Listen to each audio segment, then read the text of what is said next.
Kalau kita bandingkan dengan Asia Tenggara, misalnya Thailand 2014 juga ada kudeta. Myanmar tahun lalu Februari kudeta lagi. India, negara demokrasi kedua, juga sekarang mengalami kemunduran. Sayangnya kemunduran demokrasi di dunia ini sekarang juga akibat dari tindakan-tindakan pemimpin yang terpilih secara demokratis. Saya ingin mengungkapkan rasa syukur tadi itu dalam perspektif komparatif dengan mengatakan bahwa meskipun kita mengalami kemunduran, ya, tapi dibandingkan negara lain di Asia Tenggara masih untung, masih lebih baik. Betul-betul filsafat Indonesia masih untung. Orang menghadang laju Islamisme ini, laju konservatisme agama ini bukan dengan nilai-nilai demokrasi, melainkan dengan nilai-nilai nasionalisme yang sempit ini. Orang mempersoalkan Front Pembela Islam atau Hizbut Tahrir bukan dengan argumen-argumen kosmopolitan seperti demokrasi yang katakanlah demokrasi tidak mentoleransi kekerasan terhadap minoritas, tidak boleh, harus ditindak secara hukum. Tetapi demokrasi tidak membolehkan pembubaran sebuah organisasi tanpa due proses pengadilan, tanpa due process of law. Nah, ini yang nggak dipahami karena polarisasi sosial. Dan tidak dipahami Pak Mahfud juga. Kalau kita mau menggarisbawahi problem-problem Papua gitu kan, itu yang harus kita akui secara jujur. Nah, jawaban-jawaban yang kaku secara ideologis dengan mengatakan NKRI harga mati, jawaban-jawaban itu yang justru menutupi kita dari kemampuan kita untuk melihat masalah yang sesungguhnya dan menjauhkan pemerintah dari kemampuannya untuk menyelesaikan masalah.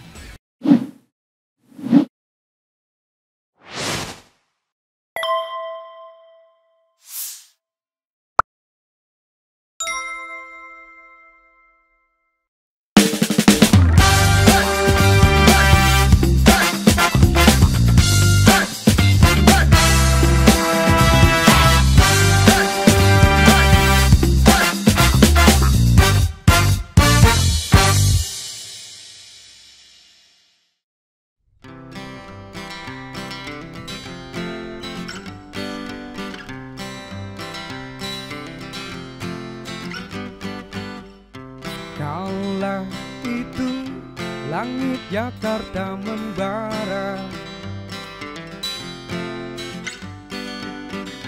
ribuan mahasiswa tumpah ruah, melakukan aksi hingga malam dan pagi, menuntut satu kata reformasi. Gedung-gedung wakil-wakil mereka tak kenal lelah walau tanpa senjata, hanya berbekal mimpi tentang Indonesia yang aman, adil dan sejahtera. Tapi kini reformasi telah dikhianati, demokrasi sudah mati. Oh, di gedung-gedung korupsi makin canggih, pejabat-pejabat sudah tak ada hati. Kini tiada mimpi tentang Indonesia yang aman, adil dan sejahtera. Oligarki sudah bangkit lagi, para pencoleng mulai unjuk diri. Istana jadi pusat transaksi, penguasa sudah lupa diri. Oligarki sudah bangkit lagi, para pencoleng mulai unjuk diri. Istana jadi pusat transaksi, penguasa sudah lupa diri. Reformasi dikhianati, reformasi dikhianati, dikhianati.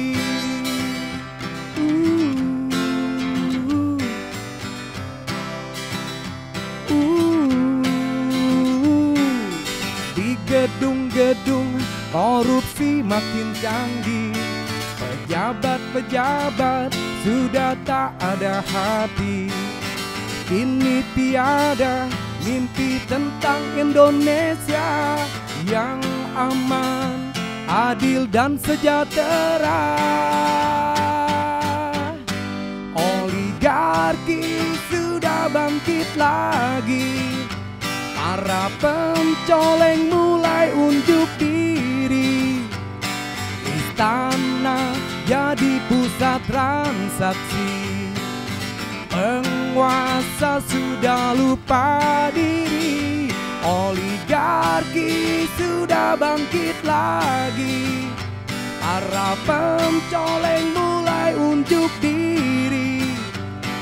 Istana jadi pusat transaksi, penguasa sudah lupa diri. Reformasi dikhianati, reformasi dikhianati, dikhianati, reformasi dikhianati, dikhianati.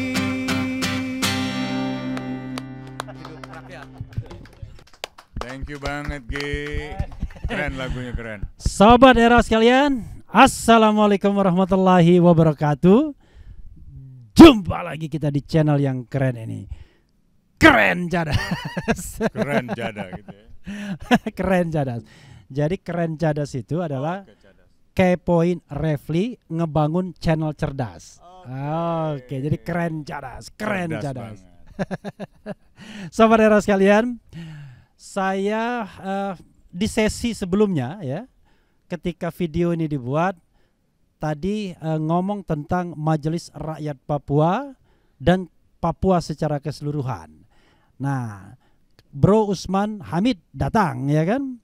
Masa saya tidak tanya tentang evaluasi reformasi selama 24 tahun terakhir, secara dia adalah salah seorang pelaku ya kan. Fortunately waktu itu karena saya lebih tua dari dia, saya udah tamat kuliah dan tidak punya peran apa-apa. Nah, beliau itu lagi hot-hotnya sebagai ketua Senat Mahasiswa. Assalamualaikum warahmatullahi wabarakatuh, Bro.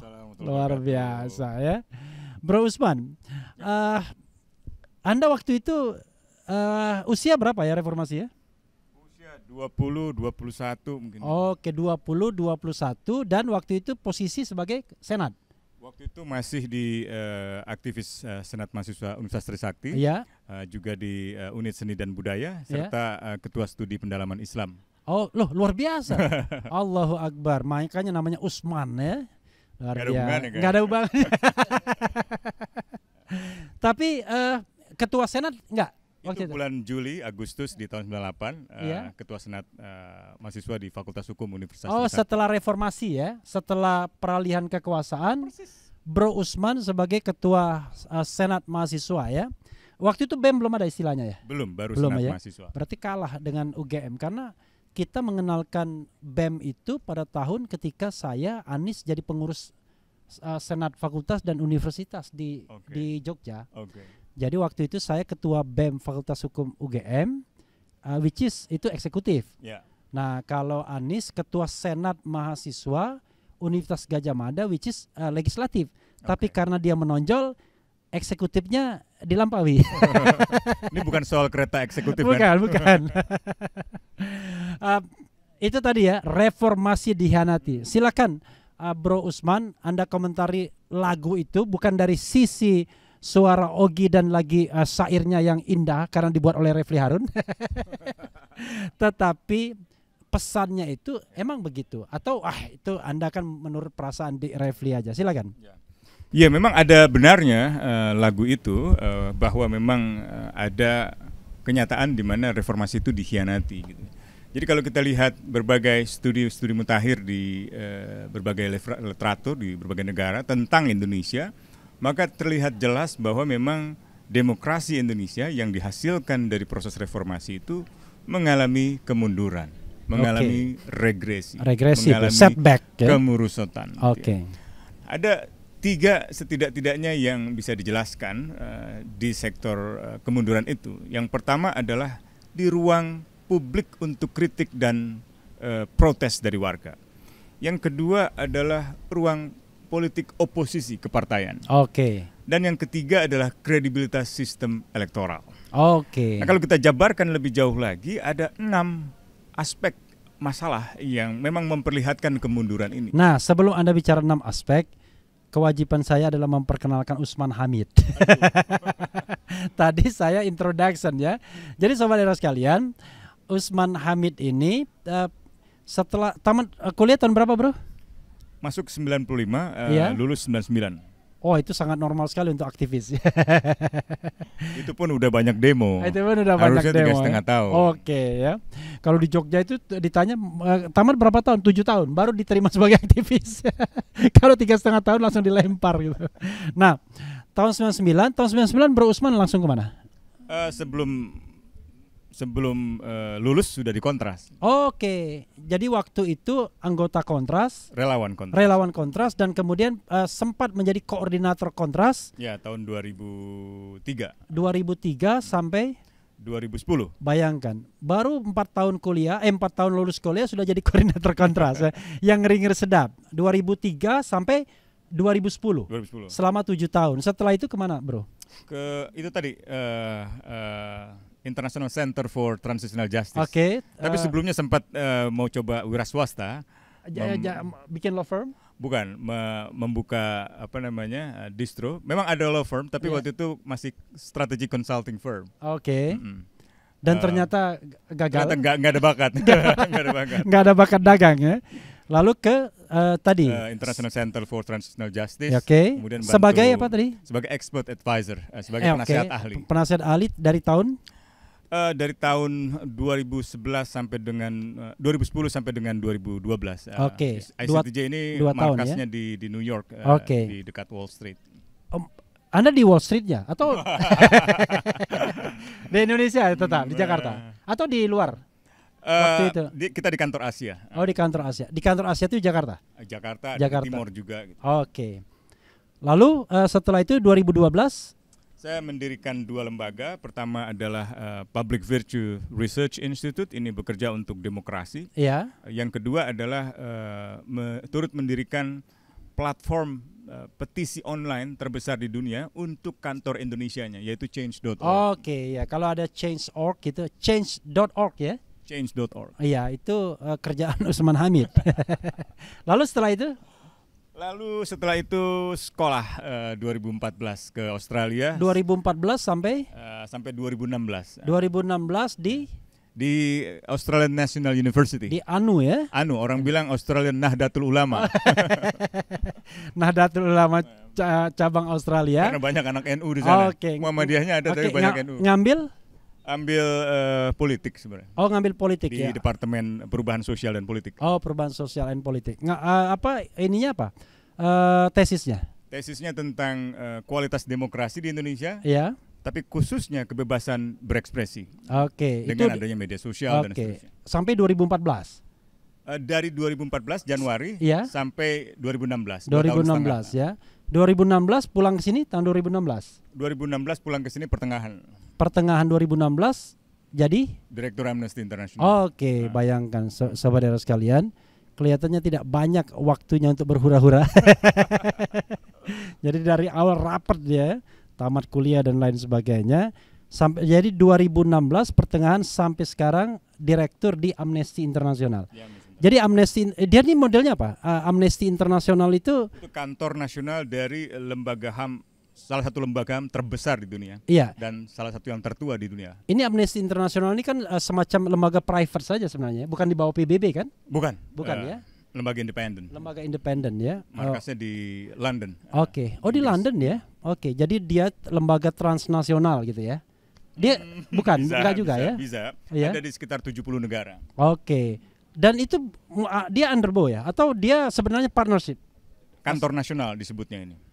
Tapi pembiayaan dari dari kantor pusat. Oke. Cabang ada mungkin ya? 6 kantor nasional yang didirikan dan didanai oleh kantor pusat. Salah satunya Indonesia? Salah satunya Indonesia. Ada Brazil, ada India. Tetapi 60-an lebih kantor Amnesty di berbagai negara lainnya itu mendanai diri sendiri. Mereka memiliki anggota yang banyak, ribuan bahkan ratusan ribu. Anggotanya itu memberikan sumbangan setiap bulan Dan itu yang ideal. Dan itu yang ideal. Itu ke depan mudah-mudahan Sobat Era bisa menjadi anggota Amnesty dan juga memberikan iuran anggota. Luar biasa. Berarti Bro Usman dibayar masih dengan pound sterling ini ya? Enggak, dengan uang gulden zaman Belanda. Gulden. Ya Bro, itu tadi ya sekedar bagaimana flashback sedikit perjalanan seorang Usman Hamid. Tapi beliau ini menarik ya. Artinya sebenarnya kalau kita bicara tentang reformasi, beliau termasuk yang beruntung mengalami fase reformasi dari dalam karena beliau pada waktu itu aktivis ya. Nah Bro, setelah 24 tahun saya ingin Anda meng-highlight catatan tentang reformasi termasuk yang 6 tadi, silakan. Ya, sebelum saya sampai ke 6 aspek itu sebenarnya saya dalam posisi yang selalu berusaha untuk bersyukur karena demokrasi Indonesia masih ada. Dan jadi salah dong Ogi tadi bilang demokrasi sudah mati itu ya. Itu saya belum seskeptik itu gitu ya. Saya kira demokrasi yang kita lalui selama 24 tahun ini adalah demokrasi yang terpanjang. Kalau kita ingat di dalam sejarah Indonesia dari tahun 45 katakanlah ke tahun 55 ya, itu tidak sampai 10 tahun. Atau kalau diperpanjang sampai 59 sebelum Majelis Konstituante dibubarkan oleh Presiden Soekarno, ya kurang lebih 14 tahun. Sekarang 24 tahun. Setelah Soekarno membubarkan parlemen pada tahun 59, Soekarno memberlakukan demokrasi terpimpin. Tapi para sarjana menolak menyebut Indonesia sebagai negara demokrasi. Begitu pula ketika pemerintahan Orde Baru berdiri, demokrasi Pancasila selama 32 tahun, itu pun bukan demokrasi. Itu adalah pemerintahan militer, ya, pemerintahan otoritarian bahkan gitu. Kalau bahasa Mahfud MD, biar Pak Mahfud ingat juga karena dia bikin disertasi. Masa Bung Karno dibilangnya otoriter, masa Orde Baru karena disertasinya zaman Orde Baru dibilangnya non demokratis. Ya sebenarnya masa Bung Karno itu bisa kita bagi dua ya. Masa Soekarno ketika ia masih muda.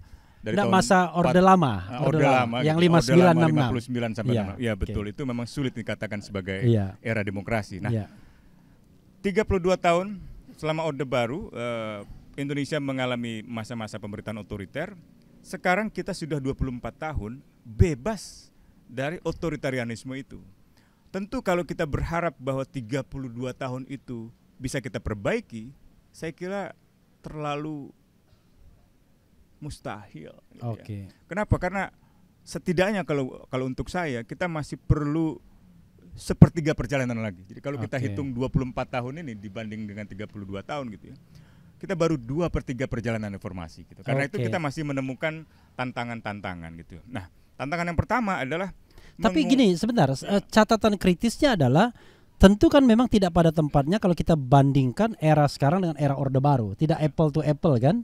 Tapi kan kita bisa bandingkan dengan era setelah reformasi, era Gus Dur, kemudian era Megawati, era Habibie sebelumnya. Setelah masuk reformasi maksudnya. Kalau setelah reformasi kan berarti reformasi sudah berakhir. Bukan, maksudnya gini, zaman reformasi sekarang sampai sekarang. Ya betul. Ya setelah reformasi masuk sampai sekarang, itu Anda melihat kecenderungannya progresif atau regresif tuh demokrasi. Ini kan yang menarik. Betul. Justru. Ini kecenderungannya regresif.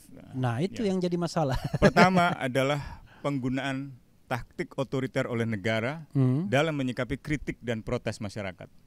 Yang kedua adalah menguatnya pemerintahan pusat yang mengendalikan pemerintahan daerah. Jadi terjadi resentralisasi pemerintahan, bukan desentralisasi lagi.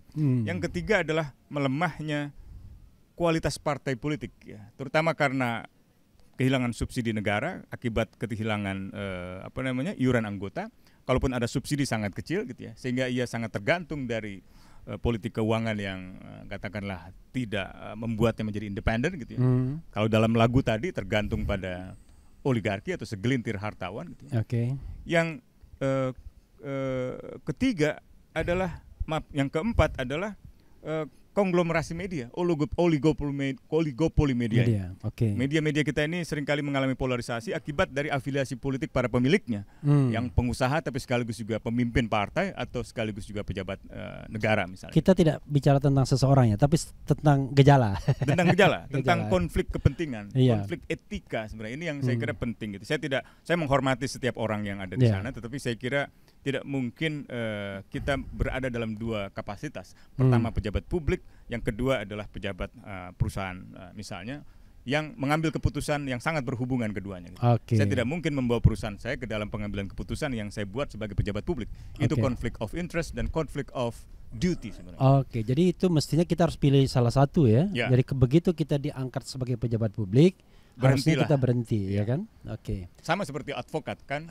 Kalau ketika kita diangkat sebagai pejabat publik, maka kantor advokat kita tidak boleh menggunakan nama kita. Dan kita tidak bisa berpraktik atas nama kita sendiri, kecuali sudah berhenti dari jabatan publik. Tapi kita serahkan pada kawan kita.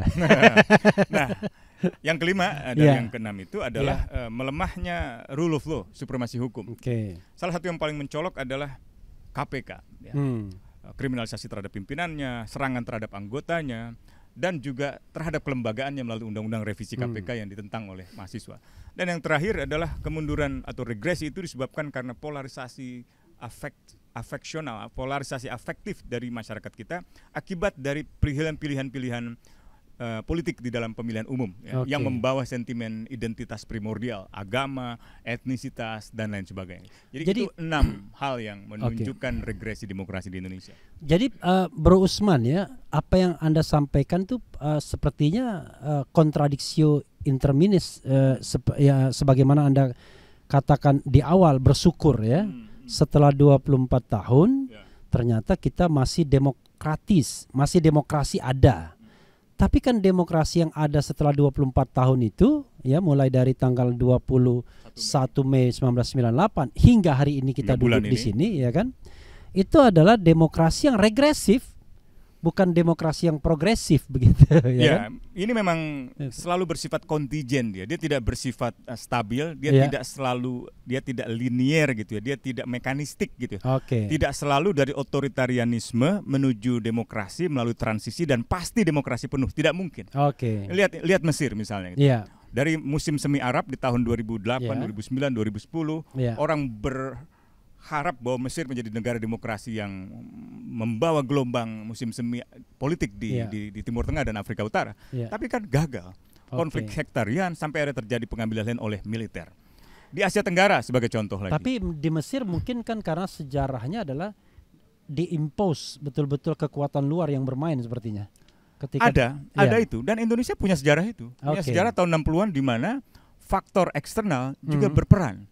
Saya kira kalau kita bicara tentang peristiwa 65 misalnya gitu, peran dari negara asing seperti dari negara Amerika Serikat misalnya, itu sangat besar melalui operasi intelijen mereka yang memang sangat membawa operasi anti komunis dan anti partai komunis di Indonesia gitu. Nah, jadi kalau kita bandingkan dengan Asia Tenggara misalnya Thailand 2014 juga ada kudeta gitu. Mana lagi? Myanmar tahun lalu Februari kudeta lagi. Kalau kita bandingkan dengan mana lagi negara seperti India, negara demokrasi kedua, juga sekarang mengalami kemunduran. Sekarang bahkan sektarianistik sekarang ya. Sangat sektarianistik, sangat membawa apa yang disebut sebagai fasisme Hindu gitu ya. Nah, itu berbahaya untuk demokrasi dan sayangnya kemunduran demokrasi di dunia ini sekarang juga akibat dari tindakan-tindakan pemimpin yang terpilih secara demokratis gitu. Nah, saya ingin mengungkapkan rasa syukur tadi itu dalam perspektif komparatif gitu, dengan mengatakan bahwa meskipun kita mengalami kemunduran, tapi dibandingkan negara lain di Asia Tenggara masih untung, masih lebih baik. Betul-betul gitu. Filsafat Indonesia masih untung. Saya kira kita berdiskusi di sini, Majelis Rakyat Papua ada di sini gitu ya. Dan bisa bersuara dengan terbuka, itu kan memperlihatkan bahwa ruang demokrasi itu masih ada gitu. Dan juga ada RH Channel ya. Ya begitu kira-kira. Dan kita masih punya sistem elektoral yang bisa dipertahankan, yang sedang kita pertahankan ini. Meskipun ada gugatan-gugatan gitu ya, ada upaya untuk memundurkan, misalnya menghapuskan sistem pemilihan langsung menjadi pemilihan representatif, memperpanjang masa jabatan presiden, menunda pemilu. Tetapi kalau kita mau lihat lebih jernih, tumbuhnya gerakan mahasiswa melalui demonstrasi-demonstrasi jalanan bersama dengan gerakan buruh, ini memunculkan optimisme tersendiri buat saya. Untuk melihat perjalanan reformasi.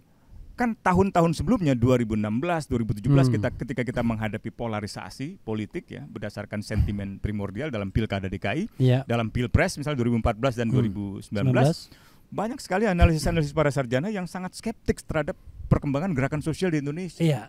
Dan hampir banyak mobilisasi yang berkembang di Indonesia, mobilisasi masyarakat itu membawa sentimen-sentimen keagamaan, etnis gitu ya. Sehingga seolah-olah tidak lagi ada gerakan reformasi atau gerakan demokrasi seperti tahun 98 yang membawa ide-ide kebebasan, keadilan, kesejahteraan tanpa membeda-bedakan suku bangsa atau membeda-bedakan agama ras dan seterusnya gitu. Nah, itu menurut saya penting, apalagi yang dibawa oleh gerakan demonstrasi 2019 dan sekarang tahun ini bukan hanya membela tatanan sistem politik yang sudah kita perjuangkan, yaitu pembatasan kekuasaan, amandemen konstitusi dan seterusnya, tetapi juga membawa agenda-agenda demokrasi sosial, yaitu reforma agraria harus dipecahkan, upah buruh harus dinaikkan, tanah petani harus dilindungi, alam kita harus dijaga gitu. Itu menurut saya membawa optimisme. Kalau direformasi kan kita, kalau dalam teori itu kan lebih banyak membawa agenda liberalisme baru, liberalisme lama, yaitu liberalisasi sebagai satu proses pembebasan kita dari sistem otoritarianisme. Lebih dimensinya lebih pada melawan negara, politik sipil melawan otoritarianisme negara untuk meminimalkan peran negara sehingga kita punya kebebasan. Nah, ada kritik terhadap proses liberalisasi politik itu kalau tidak memperjuangkan liberalisasi sosial ekonomi atau liberalisme baru, di mana agenda-agenda keadilan sosial, agenda-agenda misalnya kesejahteraan gitu tidak diperjuangkan. Jadi sekarang gerakan reformasi, gerakan demokrasi yang baru menurut saya pantas untuk disebut sebagai gerakan demokrasi sosial yang baru gitu ya. Iya bro, tapi kesan saya kan gerakan liberalisme politik tadi ya yang melawan kekuasaan tahun 98 belum selesai juga sekarang.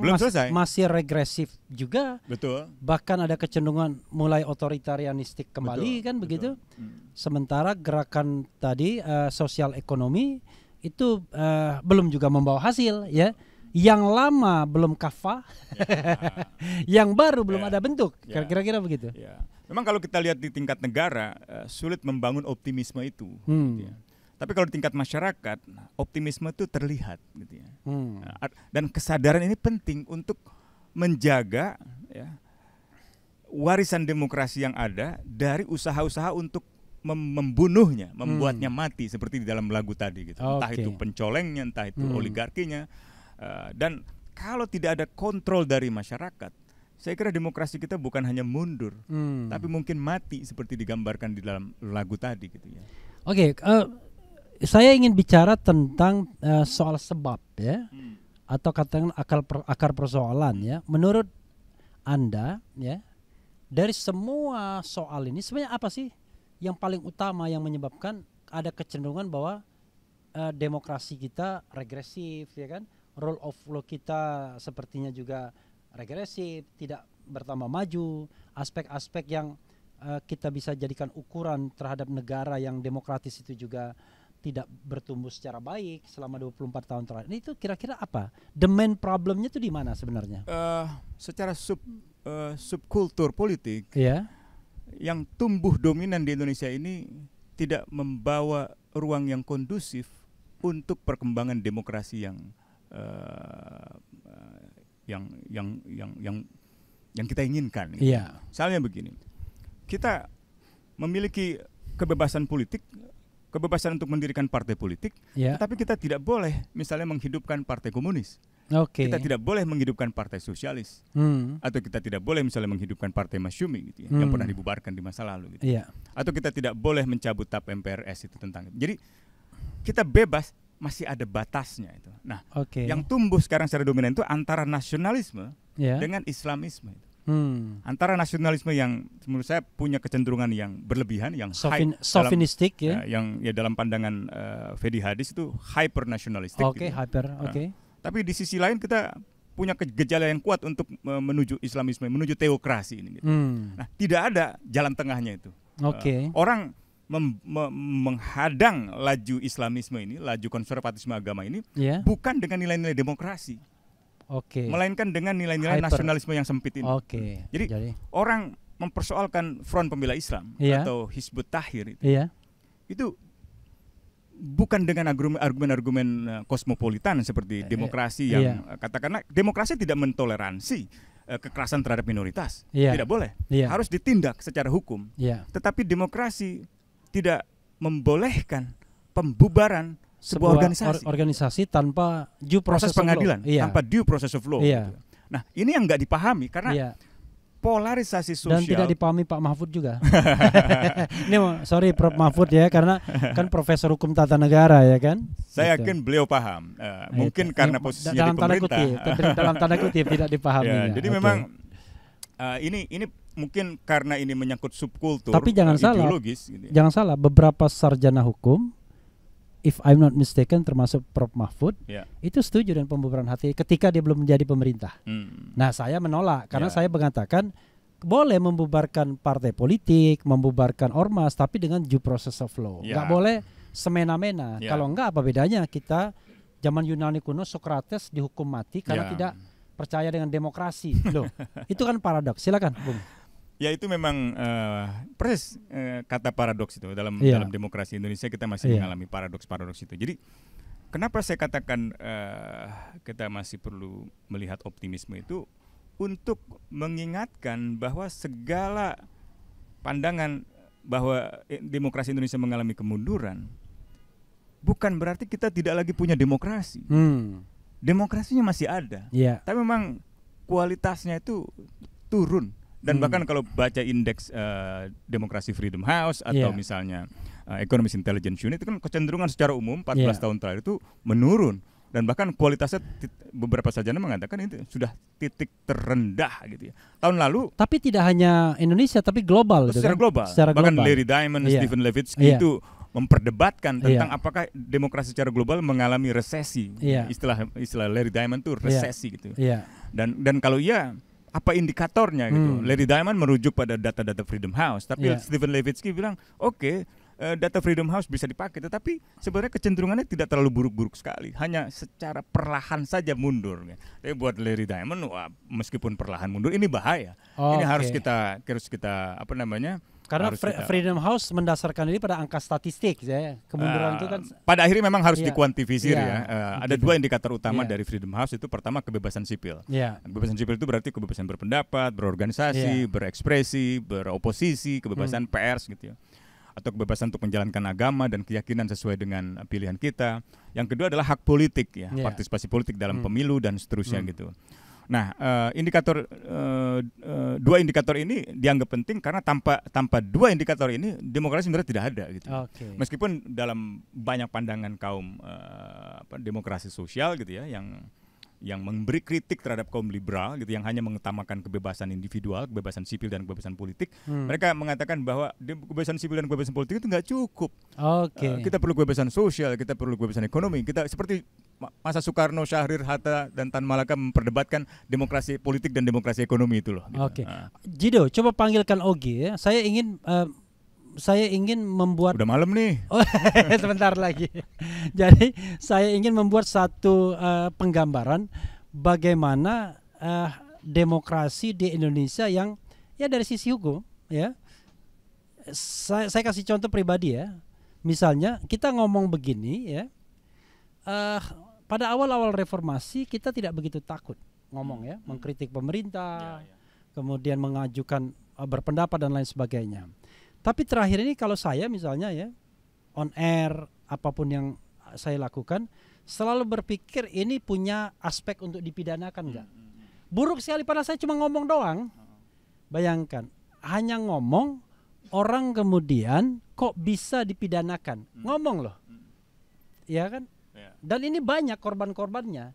Salah satu korban itu adalah Misalnya pemberlakuan kembali Undang-Undang Nomor 1 1946 tentang peraturan hukum pidana, di mana korbannya mulai dari Ratna Sarumpait, Habib Rizik, sekarang Habib Bahar, Edi Mulyadi, kemudian Sahganda Nenggolan, Anton Permana, Ferry Juliantono mungkin. Dulu Ferry Juliantono belum, dia yang lain. Kemudian Anton Permana, kemudian si Jumhur Hidayat. Oh, Jumhur. Ya, Jumhur Hidayat. Nah, saya merasa loh mudah sekali untuk atas nama hukum ya membuat kebebasan sipil ini sangat terbelenggu. Coba kita nyanyikan sedikit Ogi tentang berita bohong. Ini sebuah penggambaran bagaimana galaunya saya terhadap kebebasan sipil. Terutama kebebasan mengeluarkan pendapat baik secara lisan dan tulisan yang dijamin oleh konstitusi, tapi dipotong oleh undang-undang zaman baru kemerdekaan yang tidak representatif karena tidak ada DPR-nya pada waktu itu, tapi dihidupkan kembali. Berita bohong. Lemahnya supremasi hukum itu menjadi salah satu problem dari problematika menurunnya kualitas demokrasi kita. Problem lainnya sebenarnya adalah kekakuan ideologis, political ideological fixation. Kekakuan ideologis ini misalnya dalam soal Papua, setiap permasalahan yang disampaikan oleh orang Papua selalu dijawab dengan NKRI harga mati. Sama pendukung pemerintahan sekarang apa-apa NKRI harga mati untuk mengkritik apapun, ya kan, radikalisme, ekstremisme, NKRI harga mati. Bahkan ada seorang ulama dihina negara lain pun NKRI harga mati juga. Maksudnya kita nggak tersinggung gitu dengan negara lain. Yang saya sebut sebagai kekakuan ideologis itu. Jadi ada hypernasionalisme itu dosis nasionalisme yang terlalu berlebihan lah gitu. Yang menurut saya kalau kita mau menggarisbawahi problem-problem Papua gitu kan, problemnya jelas ketidakadilan, ketertinggalan, pelanggaran hak asasi manusia, problem sejarah, gitu ya, marginalisasi, rasisme, gitu. Itu yang harus kita akui secara jujur. Nah, jawaban-jawaban yang kaku secara ideologis dengan mengatakan NKRI harga mati itu, jawaban-jawaban itu yang justru menutupi kita dari kemampuan kita untuk melihat masalah yang sesungguhnya. Jadi kita menutupi ketidakmampuan untuk menyelesaikan masalah dengan jargon atau slogan. Dan menjauhkan pemerintah dari kemampuannya untuk menyelesaikan masalah. Ini tidak hanya soal Papua, sobat era sekalian, tapi juga soal banyak hal ya. Jadi termasuk soal yang ini. Coba nyanyikan. Hey ya hey yo, hey ya hey yo, hey ya hey yo, hey ya hey yo. Aku bilang ini kritik, kau bilang berita bohong. Aku bilang ini kritik, ujaran kebencian kau tuduhkan. Aku bilang ini kritik, kau katakan penghinaan. Semua serba salah, aku harus bagaimana? Aku bilang ini kritik, kau bilang berita bohong. Aku bilang ini kritik, ujaran kebencian kau tuduhkan. Aku bilang ini kritik, kau katakan penghinaan. Semua serba salah, aku harus bagaimana? Negeri ini dimerdekakan bukan untuk mengutarakan beda pendapat kok dipidanakan. Bagaimana rakyat dicerdaskan? Aku bilang ini kritik, kau bilang berita bohong. Aku bilang ini kritik, ujaran kebencian kau tuduhkan. Aku bilang ini kritik, kau katakan penghinaan. Semua serba salah, aku harus bagaimana? Hey ya hey yo, hey ya hey yo, hey ya hey yo, hey ya hey yo. Negeri ini dimerdekakan, bukan untuk memenjarakan. Beda pendapat kok dipidanakan. Bagaimana rakyat dicerdaskan? Aku bilang ini kritik, kau bilang separatis.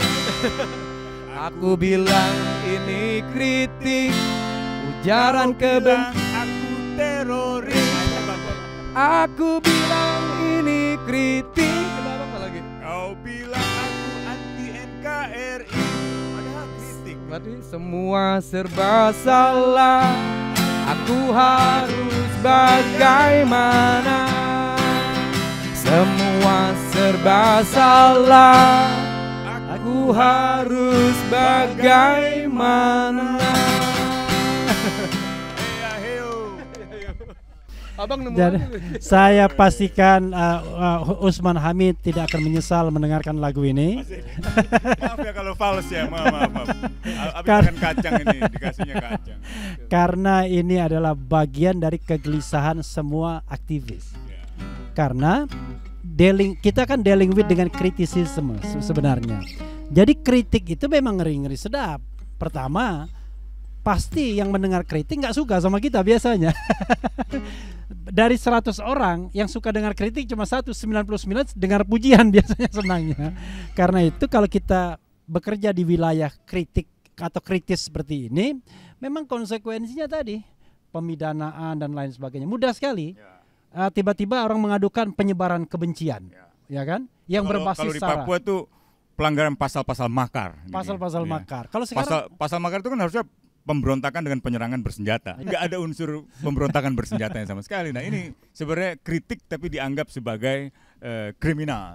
Oke. Jadi turning critics into criminal. Oke. Itu Jadi pernah ada laporan di Human Rights Watch. Oke. Kalau sekarang kita tahu apapun kita ngomong, kalau misalnya datanya dianggap salah atau keliru, dijadikan berita bohong. Sebenarnya di dalam pasal berita bohong itu, kalau nggak 310 kan? Bukan. 315, bukan. atau? Ini undang-undang khusus, Undang-Undang 1 1946. Ini yang paling bahaya undang-undang ini, karena undang-undang ini mengatakan pokoknya kalau menyebarkan berita bohong yang bisa memunculkan keonaran, dan keonaran itu bisa pro dan kontra saja, maka ancaman hukumnya 10 tahun.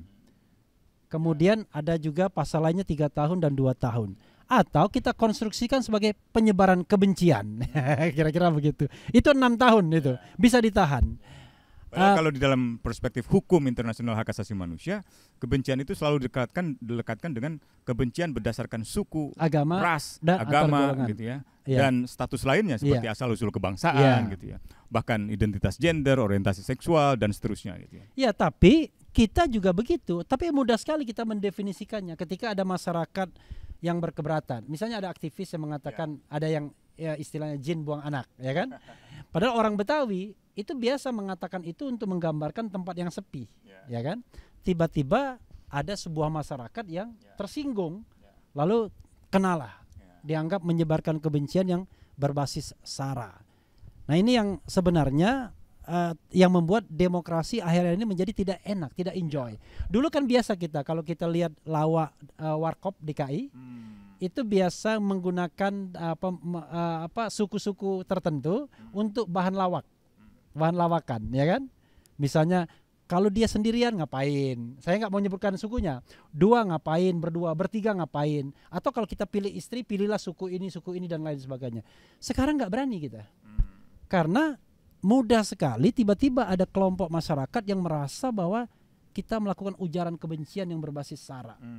Maka kemudian penegak hukum dengan cepat akan memanggil dan menangkap serta menahan. Bro Usman, Anda tadi mengeluh sudah malam katanya, tapi begitu mendengar lagu Heya Heyo tiba-tiba Anda merasa terpanggil, karena itulah problem kita hari ini sebagai insan-insan atau warga negara yang sebenarnya punya responsibility untuk menyampaikan kebenaran, ya kan? Menyampaikan fakta dan data sebagai bagian dari tanggung jawab sebagai warga negara. Closing statement, silakan, take your time. Ya, memang ini untuk kebebasan itu Indonesia punya sejarah panjang. Dalam debat-debat awal perumusan konstitusi, saya masih ingat perdebatan antara Soekarno misalnya dengan Hatta, dengan Supomo. Sebagian menolak kalau konstitusi kita memasukkan kebebasan untuk menyatakan pendapat atau kemerdekaan untuk mengeluarkan pendapat. Salah satu argumennya adalah karena itu dianggap produk dari individualisme Barat, gitu ya. Bukan produk yang lahir dari tradisi Timur, dari tradisi Indonesia. Padahal dalam studi-studi selanjutnya, misalnya yang ditulis oleh Marsilam Simanjuntak atau David Bosche, akademik Australia, itu apa yang disebut sebagai Timur itu sebenarnya banyak didistorsi oleh nilai-nilai Timur Jepang. Dan Supomo, gagasan komunalistik itu, bahwa ia menolak kebebasan individu, ia menolak kemerdekaan mengeluarkan pendapat atau pasal-pasal hak asasi manusia masuk, karena ia tidak percaya bahwa ada semacam kontradiksi antara masyarakat dengan negara. Ia lebih percaya adanya totalitas, adanya satu kesatuan antara masyarakat dengan negara. Seperti ia membayangkan di dalam desa-desa Indonesia ketika itu, yang sebenarnya itu lahir dari masa-masa Jepang. Dan itu banyak pengaruhnya dari Jepang. Supomo sendiri sebenarnya pangreh praja dari Jepang. Dan forum perumusan konstitusi yang ketika itu yang mempersiapkan kemerdekaan Indonesia sebenarnya dibentuk oleh Jepang, oleh Tokyo gitu. Jadi sebenarnya tidak ada, dan bahkan dalam studinya David Bosche itu ia menelusuri bahwa pandangan-pandangan yang mengklaim tentang tradisi Timur yang anti kebebasan itu ternyata banyak datang dari pandangan filosof Jerman, Adam Muller dan lain-lain di masa-masa Enlightenment itu, di masa-masa romantik, yang justru banyak melahirkan fasisme di Eropa seperti di Italia di masa-masa itu. Bahkan banyak partai-partai politik yang mengusung pandangan ini yang jadi fasis gitu. Nah, ini sebenarnya konteks awalnya betapa berat tradisi politik Indonesia itu menerima kebebasan, menerima nilai-nilai kosmopolitan seperti demokrasi, hak asasi manusia dan seterusnya gitu. Tetapi kalau kita tengok di akhir diskusi itu sebenarnya dicantumkannya pasal kemerdekaan untuk mengeluarkan pendapat itu menjadi tanda bahwa akhirnya para pendiri bangsa kita menerima gagasan hak asasi manusia itu sebagai hak yang konstitusional. Nah, sayangnya itu tidak berakhir lama gitu ya. Ketika masa-masa demokrasi terpimpin dan masa-masa demokrasi Pancasila, terutama masa demokrasi Pancasila, yang akhirnya mereproduksi doktrin-doktrin tentang nilai-nilai ketimuran itu. Dan bukan hanya di Indonesia, tapi juga di Malaysia, di Singapura ada Mahathir Mohamad, ada Lee Kuan Yew yang ketika itu membawa klaim-klaim nilai-nilai Asia, nilai-nilai Timur untuk menentang kritik-kritik negara-negara luar negeri, terutama dari Barat, terhadap persoalan situasi hak asasi manusia di Indonesia. Nah, ini memang tidak mudah untuk membangun subkultur yang terbuka di mana segala ideologi itu dibolehkan gitu. Sebenarnya kan kalau kita baca berbagai dokumen sejarah, banyak pendiri bangsa yang berdebat tentang ideologi ya. Bahkan berdebat tentang apakah Indonesia perlu menjadi negara yang semi teokrasi dengan menjalankan syariat Islam bagi para pemeluknya misalnya. Itu diperbincangkan secara demokratis saja di atas meja, di dalam ruang pertemuan, berdebat keras, tapi setelah itu ya kita tetap bersahabat. Nah, kultur itu hilang akibat di masa-masa otoritarianisme di masa lalu itu, dan untuk menumbuhkannya tidak mudah gitu ya. Dan kultur itu hilang sehingga hari ini yang kita lihat adalah perbedaan ideologi itu kemudian dibawa ke ranah hukum gitu ya. Seolah-olah siapapun yang memiliki pendapat tertentu tentang Islamisme atau tentang sisi-sisi baik dari negara teokrasi dalam sejarah tertentu, dalam penggalan waktu tertentu, itu sudah pasti dianggap misalnya radikal, dianggap ekstrim gitu, anti NKRI, HTI, FPI begitu. Nah, ini pandangan-pandangan seperti itu sebenarnya tidak produktif dan tidak membawa kita pada pengembangan pengetahuan dan kedewasaan di dalam kehidupan berbangsa dan bernegara gitu. Nah, itu Itu tantangan besar yang saya kira perlu 1-2 generasi ke depan untuk benar-benar membuat Indonesia dapat memiliki sendi-sendi dasar kebebasan yang hakiki gitu, baik itu kebebasan politik, kebebasan individu, maupun juga kebebasan sosial atau kebebasan ekonomi untuk keadilan sosial, kesejahteraan. Dan kalau kita lihat sila-sila Pancasila itu kan semua datang dari tradisi yang beragam tentang filsafat politik gitu ya. Sila pertama jelas tentang datang dari tradisi agama, sila kedua datang dari tradisi humanisme, dari tradisi internasionalisme, sila ketiga datang dari tradisi nasionalisme, sila keempat dari demokrasi, dan sila kelima dari Marxisme, dari sosialisme. Nah, tapi seolah-olah Pancasila itu bertolak belakang dengan komunisme, seolah-olah bertolak belakang dengan sosialisme, seolah-olah bertolak belakang dengan segala yang agama. Berbau Marxis atau berbau kiri, berbau nilai-nilai progresif gitu. Demikian pula dalam konteks agama gitu. Ketika kita mengakui Pancasila, sila pertama ketuhanan yang Maha Esa, itu kan berarti mengakui setiap manusia itu Tuhannya satu. Dengan kata lain, setiap manusia harus diberikan persamaan hak dan kedudukan di hadapan hukum, di hadapan pemerintahan gitu ya. Tetapi ketika kita menganggap orang yang membawa tradisi agama kemudian sebagai orang yang bukan kita, saya kira kita ada masalah di situ. Apalagi sampai memenjarakannya. Itu yang harusnya kita hindarilah ke depan gitu ya. Kecuali kalau dia membawa sentimen kebencian agama, kebencian ras, kebencian suku, mengajak orang untuk membenci dan menyerangnya, merusak masjid, merusak orangnya, mengusirnya, itu saya kira tidak bisa ditoleransi. Dan demokrasi tidak mau menerima hal-hal seperti itu. Gitu. Itu harus dihukum gitu ya. Tapi tentu dengan proses yang terhormat ya. Orang ditangkap dengan cara yang baik ya, bukan dengan cara yang sewenang-wenang diinjak, dipukul atau dipopor gitu. Orang dibawa ke pengadilan, disajikan buktinya ya, bukan kemudian dihakimi secara massal gitu atau dihakimi lewat media dan lain sebagainya. Begitu Bung Refli, suara saya sudah habis sebenarnya ini. Sobat Era sekalian, saya berhasil membuat Usman Hamid semangat ya ketika mendengarkan lagu Berita Bohong, karena itulah persoalan kita semua hari ini. Kalau kita berada di wilayah demokratis dan kemudian kita di wilayah non-state, di wilayah di luar negara gitu ya. Nah, mudah-mudahan kita ke depan perkembangan demokrasi kita yang tadinya pesimistik akan berkembang lebih optimistik, mudah-mudahan ya. Dan peran warga negara tetap diperlukan. Wassalamualaikum warahmatullahi wabarakatuh. Terima kasih banyak. Cia.